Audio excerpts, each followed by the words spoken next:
Hey Tsudi, let's have a look at Scaler2 by Plugin Boutique. This is really great plugin if you need some assistance or some inspiration with your scales and melodic progressions or whatever.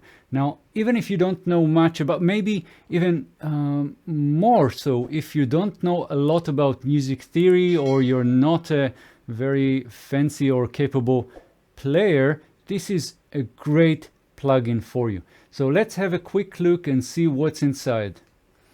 So when you load up Scaler, you have several options here, and the first one is to detect the notes that you're playing and then come up with the scales that match those notes. And from there you can build your chord progressions and melodic sequences. So that's the first thing that when you're loading up this plugin, this is what you have. And I can click record here and play a few notes.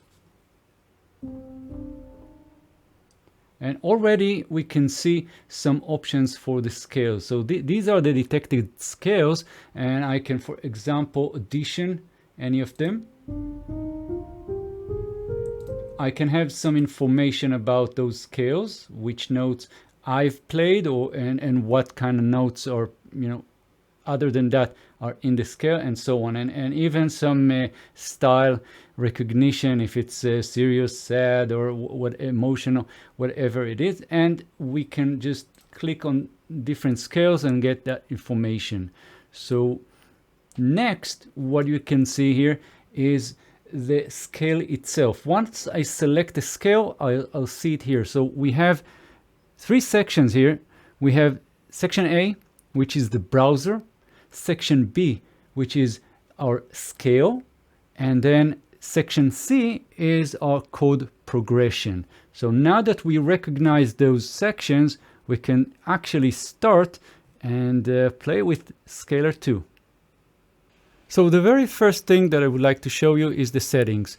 Go to the top right and click the cogwheel, and you'll see that we have three tabs. We have playback, preferences, and session.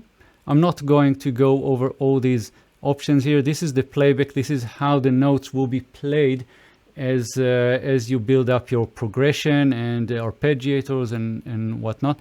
And we also have the chord duration. Right now it's set to 2 beats. You can set it to something else. And there are some preferences that you can set here. And finally, session is also important if you're creating any kind of melodic sequences or chord progressions and you want to save that, then you can export and then later import those entire sessions. And we can also clear our state. So if I'll click clear, this gets me back to the default, to the beginning here. So let's start with that. Let's talk about the workflow of Scaler2. So first of all, we need to have chord sets. We need to have some chords that could be coming from a specific scale that we can select here and search, or we can have something from a predefined song, or maybe some artist contribution here. But we can also create our own chords and save them in our user preferences here. So let's start with selecting scales from the list. So I can just click C minor here, and as you can see, I can play the notes, and I have some information which notes belongs to that scale, and I have some other type of information here, like the style, if it's serious, sad, and so on.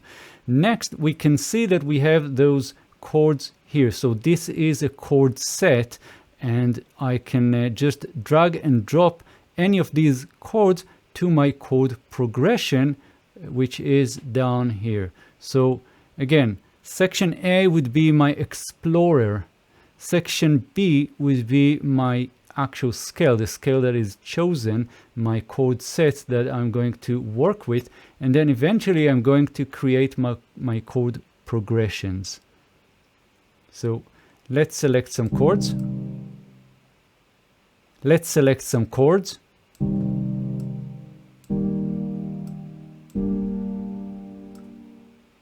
And now I can play them.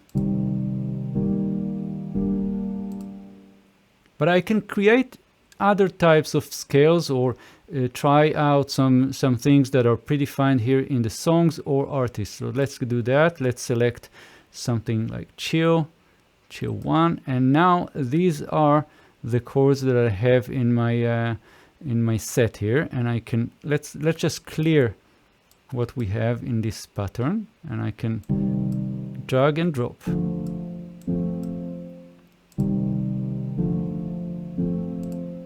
So this is another way for us to create sort of a chord set and then use that as the basis for our chord progression. Next, I want to show you that here on section B, I can do a couple of things. First of all, I can select, instead of triads, I can have seventh. Let's create another pattern. Click it. And now I have two patterns. And next, I want to show you that I can also lock or bind these chords to my keyboard. So have a look. Once I click this little button here next to B, I'm locked, and from C2 onwards, I can play these chords with my keyboard.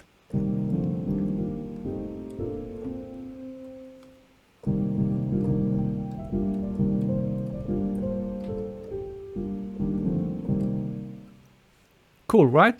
Next, what I want to show you is that I can change the voicing. So let's select something else. And something else. Let's just also select a different sound. For example, let's get a soft piano. And we can also set different variations.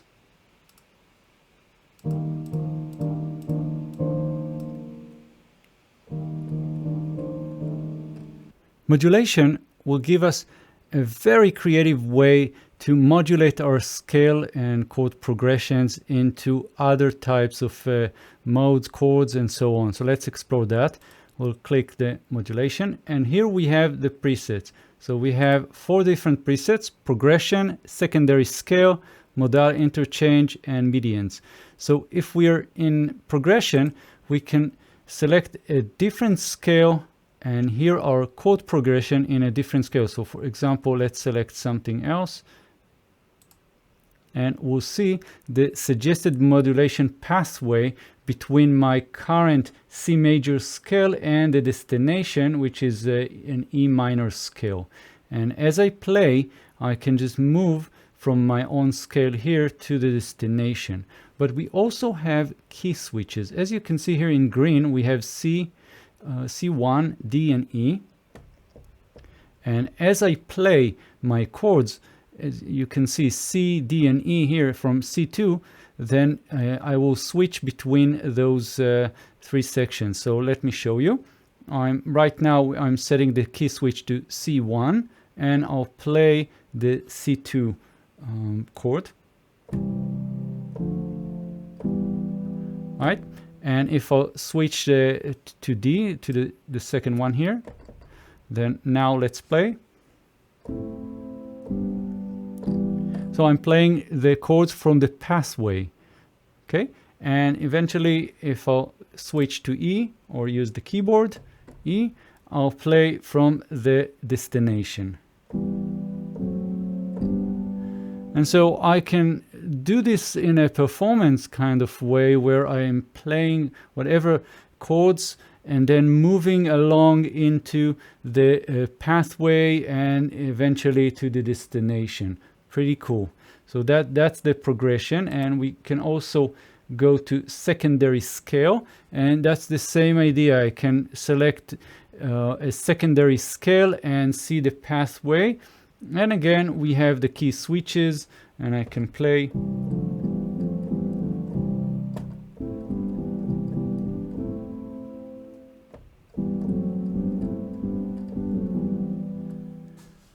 Great. And then we also have modal interchange, where we can change between modes.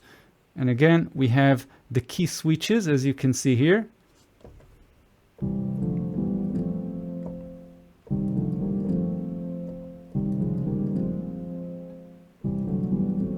So every time I switch the key, I just drop in the lines here into a different chord progression. And finally, we also have MIDIant, and these are some of the presets coming from other contributors.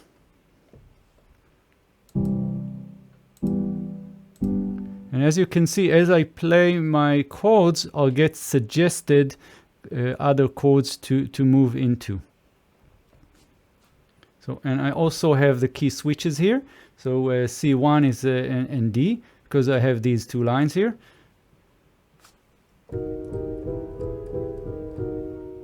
And as I play, I'll get more and more options for me, and they will all sound great together. And so this is the modulations. Very, very cool. And I'm going to explore this myself as I learn more about Scaler2. Let's reset everything back to its default, clear, and select some other type of instrument. For example, let's get the Celestial Existence. Let's play that.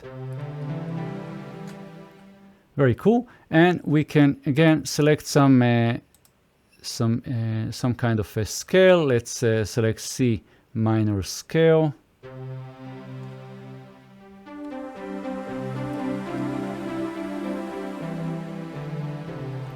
Okay, and I can create my chord progression.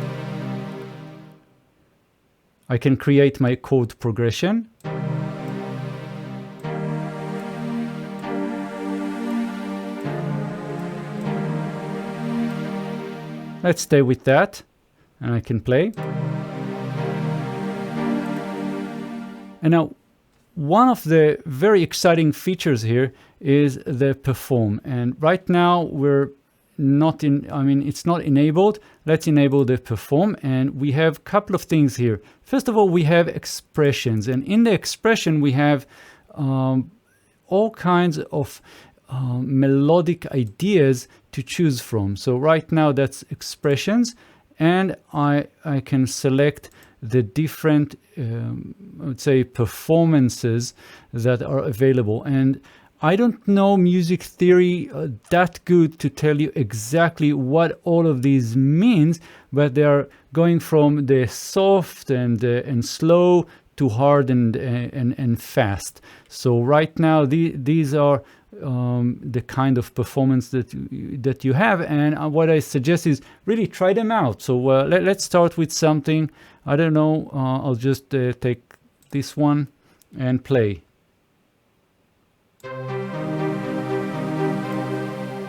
Now if I want to make everything that much easier for me, I can click the button here to bind, and immediately you can see that I have my chords locked here. So I don't need to actually use my mouse or anything like that. I can just play C2, D, and E.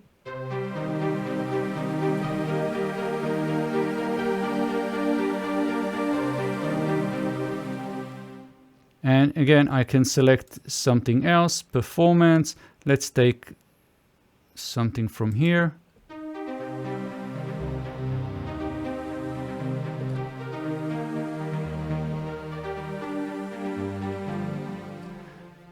Okay, so that was expressions, and we have in the expressions we can select the performance, but we also have phrases. So these are more melodic, so let's try them out. So let's take something like this one, and we have some key switches here.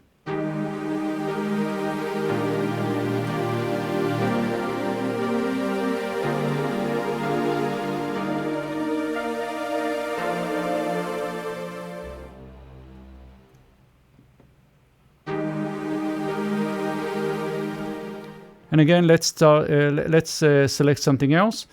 Let's take another phrase. This one.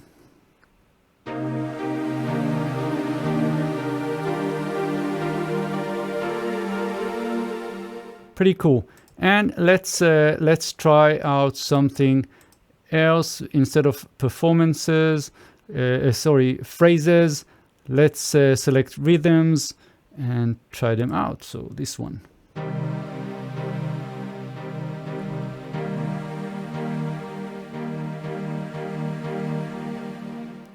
And again, rhythms, and take something like this one.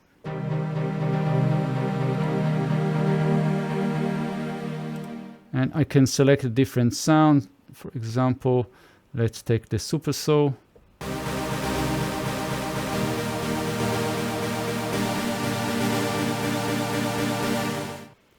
Next, instead of expressions, we can select arpeggio. And this means that we have Arpeggiator. So let's try that. And I can set the timing here.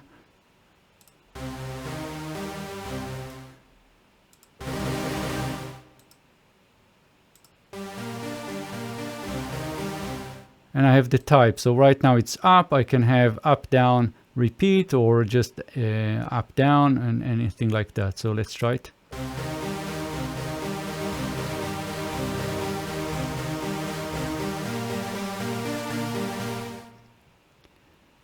Right, so that was the arpeggio, and eventually we have strumming, which is more suited for guitar, right? So up until now we've played with the keyboard, but I can also switch to guitar.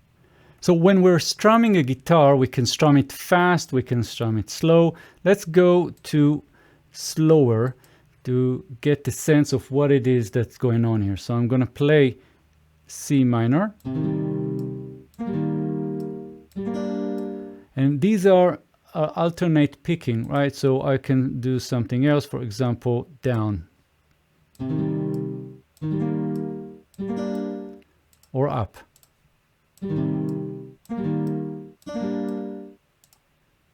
Or random. Let's talk about key locking. So since I'm not a keyboard player, at least not a good one, then what I can do is I can lock my keyboard to the scale. And if I'll click the key lock here, you'll see the lock on some of the keys, which means I'm not able to play them because they are not part of the scale. They are not part of the C minor scale. Let's see that.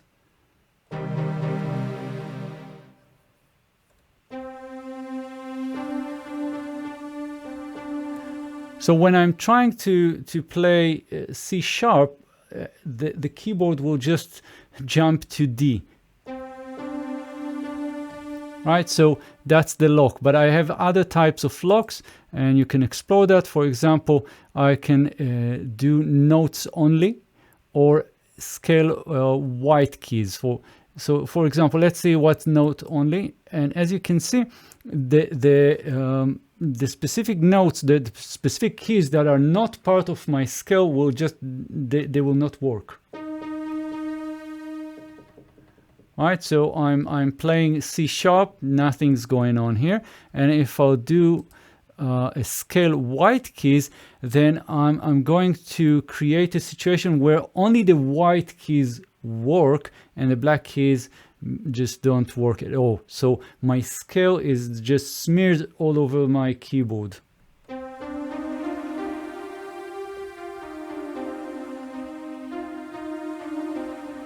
And as you can see here, the MIDI information here, you'll see that even though I'm playing white keys, you'll see sharps or flats as I play the notes. And we also have another mode here. We have chord notes, which means that we only have the notes that are part of the chord progression that I already have. So I don't have a lot of chords in my chord progression, but still you can see that only the notes here that belongs to my chords appear.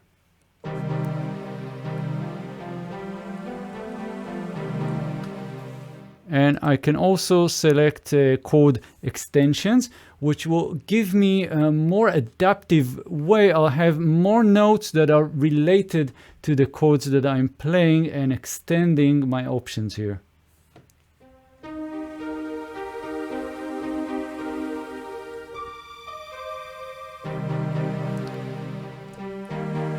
Now, as I play the chords from my chord progression, as I hit the keys here, the binded keys, C, 2, D, and E, you'll see that different notes are being presented here.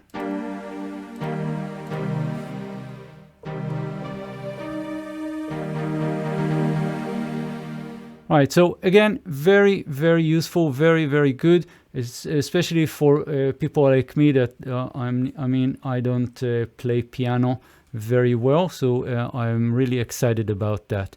And then finally, we also have some voice groupings, and we have some more options here, which I'm not going to cover right now. And we also have humanizing options, where we can do some randomization either on the velocity or the timing or both of them. So let's select velocity and let's play something.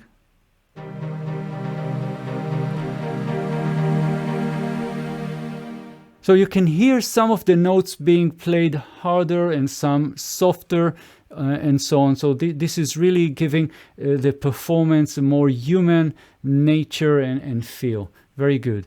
So I think what we'll do now is we'll see one last feature here in Scaler2, and that relates to our patterns here. So for example, I have just one pattern. I can create another one, and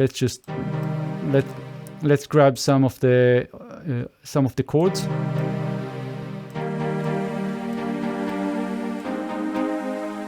And now what I can do is I can do this. I'm clicking edit, and I can see the chord voicing for the particular pattern that I've chosen here. And I can set different settings for the octaves, inversions, and semitones. I can also set the playback timing. For example, I can select the last chord to be faster, for example. So this is very nice. So let's try that out. And I'm going to lock this to my keyboard.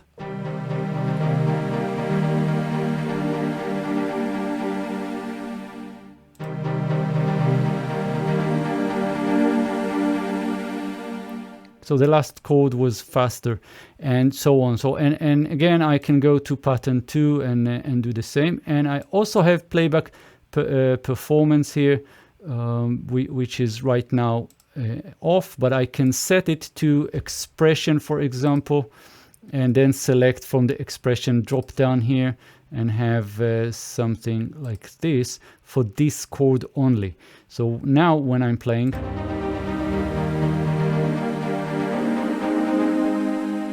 so as you can see, I'm able to program this in a very, very effective way and use all the things that I've showed you before right here. So this is very, very nice.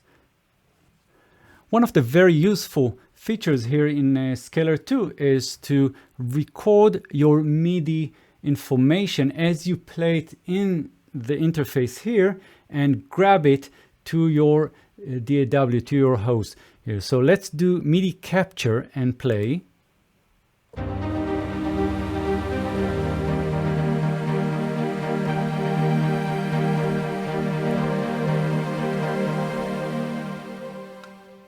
And we'll stop. And now I can drag and drop this on my my Cubase session here, and there you go. So I can just play that.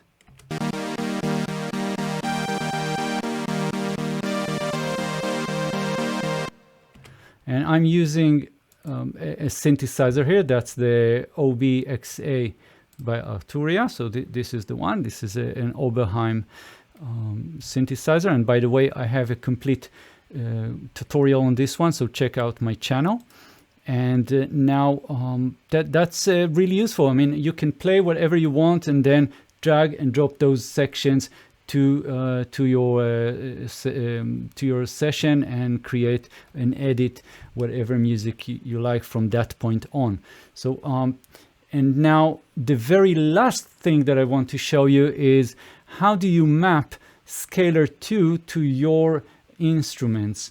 And so that's pretty easy. Let's see how to do that. So right now I'm going to just clear this and select here.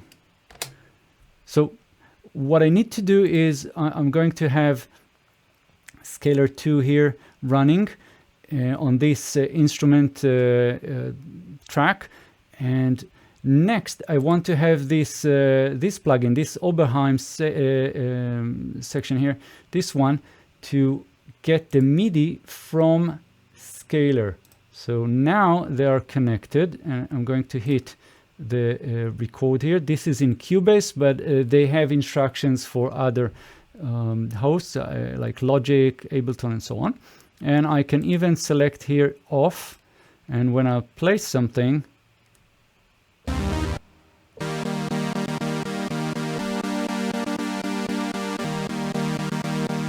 right, so I'm actually playing the pattern in Scaler, but the sound comes from my Oberheim plugin. So this is it. So in conclusion, there's a lot of things to explore here.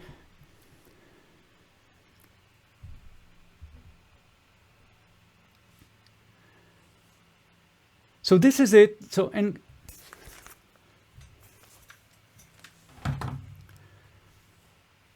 in conclusion, I'm really enjoying this plugin. Really love the idea that I can create those melodic sequences and chord progressions. And even if I don't know a lot about music theory or about how to come up with new chords or transpose or move from one scale to another, this tool can be very, very useful for me, and I hope for you too. So that's it for now, and if you like this video, please subscribe to my channel, like, and leave a comment. Thank you.